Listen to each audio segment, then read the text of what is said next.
श्री राधे दोस्तों मेरे कई सारे सब्सक्राइबर्स मुझसे ये क्वेश्चन कर रहे हैं कि दी हम अपने कॉमन पर्सलेन प्लांट में ऐसा कौन सा फर्टिलाइज़र का प्रयोग करें कि जिससे हमारे पर्सलेन प्लांट में कुछ इस प्रकार से ढेर सारी मात्रा में फूल खिले। तो उससे पहले आप तो रिजल्ट देख लीजिए कि वाकई में मेरे गार्डन में काफ़ी सारे पर्सलेन प्लांट के कुछ इस प्रकार से फूल खिले हुए हैं, ताकि मैं जो भी खाद बताऊँ आप उसका सही तरीके से इस्तेमाल कर पाएँ और आपको भी फिर कुछ इस प्रकार का रिजल्ट मिल पाए। देखिए, मैंने इसे अचार के डिब्बे में लगाया है कुछ इस प्रकार से। मैंने सिर्फ इसकी एक कली लगाई थी और एक कली अभी आप देख सकते हैं काफ़ी सारी कलियों में डिवाइड हो चुकी है और पूरे ही पॉट को गुलदस्ते में कन्वर्ट कर दिया है, जो कि देखने में काफ़ी शानदार सा लगता है। साथ में ये टीवी वाला पॉट भी देख लीजिए, यहाँ पर भी मैंने कुछ ही दिन पहले इसकी एक दो कलियाँ लगाई थी और एक दो कलियाँ काफ़ी सारी कलियों में आगे बढ़ के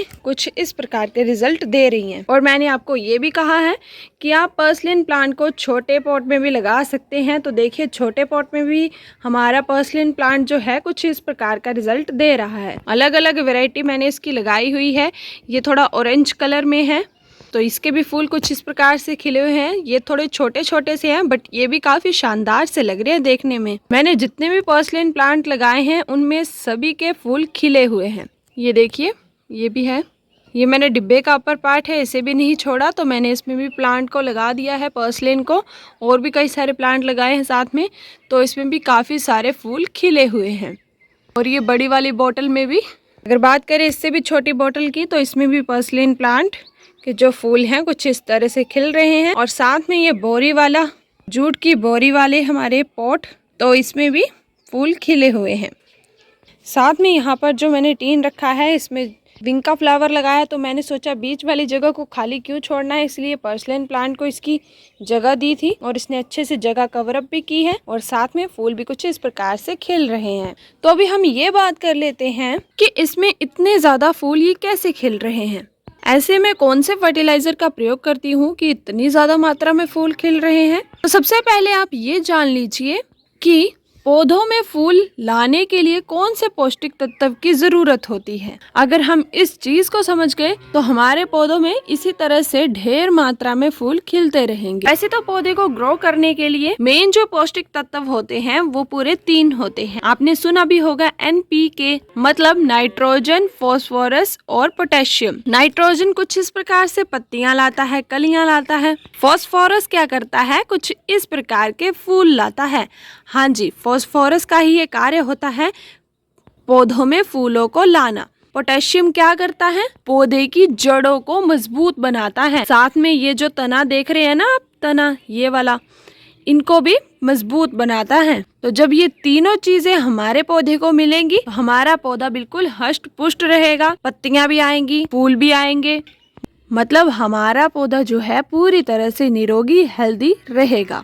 तो अभी तो आप समझ गए कि हमारे इन फूलों को लाने के लिए मेन भूमिका किसकी है, फॉस्फोरस की। अब फॉस्फोरस हम कहाँ से लाएं? तो ये जो आप देख रहे हैं ना, ये है गोबर का उपला, जिसे मैंने पानी में भिगोकर रखा हुआ था। तो इसमें ना पर्याप्त मात्रा में NPK, मतलब नाइट्रोजन, फॉस्फोरस, पोटेशियम, तीनों ही भरपूर मात्रा में पाए जाते हैं। अगर आप गोबर के उपले का इस्तेमाल कर लेते हैं अपने इन पौधों में, तो फिर आपको कुछ इस प्रकार का रिजल्ट मिल जाएगा।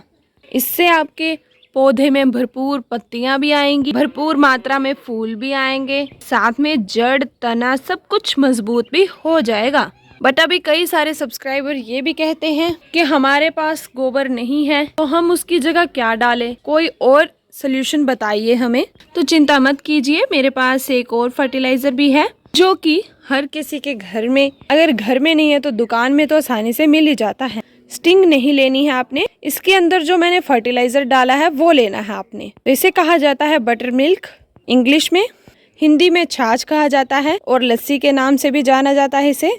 तो इसे मैंने नाम दिया है खट्टी लस्सी। अब खट्टी क्यों कहते हैं इसे, क्योंकि जब हम दही से मक्खन बनाने की प्रक्रिया को शुरू करते हैं, तो जब मक्खन को निकाल लेते हैं, जो फिर बाकी तरल पदार्थ बचता है उसे ही बटर मिल्क, लस्सी कहा जाता है। फिर हम उसे क्या करते हैं, कुछ इस प्रकार के बर्तन में डाल लेते हैं। आपने हमेशा प्लास्टिक के बर्तन का ही प्रयोग करना है। इसे स्टोर करने के लिए 10-15 दिन तक हम इसे ऐसे ही रखेंगे और कुछ दिनों के बाद, फिर 10-15 दिनों के बाद हमारा पूर्ण रूप से फर्टिलाइज़र बनकर तैयार हो जाएगा। अब आप ये क्वेश्चन कर सकते हैं कि हम ताज़ी लस्सी क्यों नहीं ले सकते, क्योंकि ताज़ी लस्सी मीठी भी होती है कई बार। अगर हम उसका प्रयोग कर लेंगे तो हमारे पौधों में चींटियां पड़ जाएंगी, फिर आपको एक नई प्रॉब्लम क्रिएट हो जाएगी। तो इसीलिए हमेशा इसे खट्टी कर ले, और खट्टी करने के बाद इसका काफ़ी ज़्यादा असर भी बढ़ जाता है। मैं तो हमेशा इसे खट्टी करके ही देती हूँ अपने पौधों में। ये भी जान लिया है कि इसका हम फर्टिलाइज़र किस तरह से बना सकते हैं, बट अब ये जान लीजिए कि लस्सी में ऐसे कौन से पौष्टिक तत्व पाए जाते हैं कि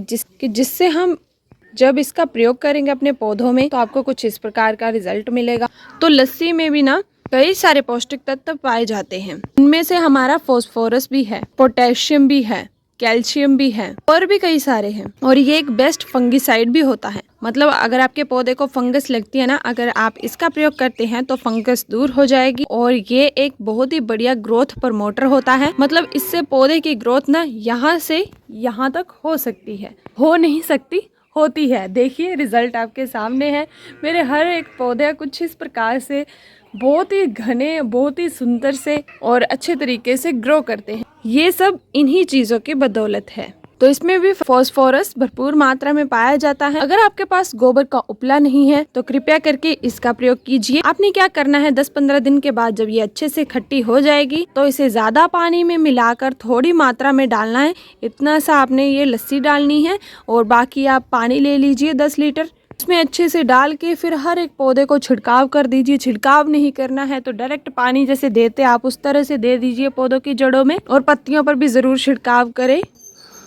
तो डैम श्योर आपको कुछ इस प्रकार का रिजल्ट मिल जाएगा। मैं हफ्ते दर हफ्ते खट्टी लस्सी और साथ में गोबर के उपले की खाद का इस्तेमाल करती रहती हूँ, जिसकी वजह से टोटली 2 महीनों में ही मुझे कुछ इस प्रकार के रिजल्ट मिले अपने टेरेस गार्डन से। अब मैं आशा करती हूँ कि आपके सारे डाउट क्लियर हो गए होंगे कि फूल क्यों नहीं आते हैं, किस चीज़ की कमी है, और कौन से फर्टिलाइजर का प्रयोग करना है जिससे ये कमियां पूरी हो जाएं और हमें कुछ इस प्रकार का फिर रिजल्ट मिल पाए।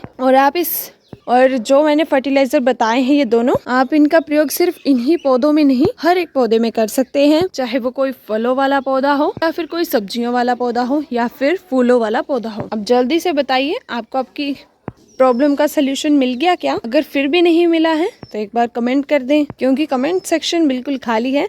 आप सबके कमेंट का बेसब्री से वो इंतजार कर रहा है, इसीलिए कमेंट करना बिल्कुल भी ना भूलें। और हाँ जी, इस्तेमाल करने के बाद जब इस प्रकार का रिजल्ट आ जाए तो हमें ज़रूर याद कर लेना, और फिर दोबारा से आके कमेंट कर देना, ताकि बाकियों को भी पता चल सके ये चीज़ें असर करती भी है कि नहीं। वैसे मेरे आइडिया से तो ये काफ़ी ज़्यादा असरदार हैं, तभी तो मुझे ऐसा परिणाम मिल रहे हैं देखने को। बट अभी आपके भी सुझाव जानना जरूरी है। और हाँ जी, ये नहीं कि लालच में आके अपने ज्यादा चीजों का इस्तेमाल कर लेना है कि हम ज्यादा लस्सी डाल देते हैं या फिर ज्यादा गोबर डाल देते हैं कि उससे फटाफट से ज्यादा फूल हो जाए एक ही बार, कि उससे ज्यादा फूल आ जाए एक ही बार में। तो ऐसा बिल्कुल ना करें। जब आप इन चीजों का ज्यादा मात्रा में इस्तेमाल कर लेंगे तब आपके पौधे बिल्कुल भस्म हो जाएंगे। इसीलिए क्वांटिटी जितनी बताई गई हो उतना ही इस्तेमाल करें। डैम श्योर आपके पौधे में बहुत ही अच्छे तरीके से ग्रोथ होगी, फूल भी आएंगे, सब कुछ होगा और आप भी बहुत खुशहाल होंगे। तो वीडियो को ज्यादा लंबा चौड़ा ना बनाते हुए इस वीडियो को यहीं पे समाप्त करते हैं। आई होप आज की ये मेरी बातें आपके जीवन में और आपके गार्डन में कुछ इस तरह से फूलों को खिला देंगी। चलिए फिर मिलते हैं नेक्स्ट वीडियो में, तब तक जय श्री राधे।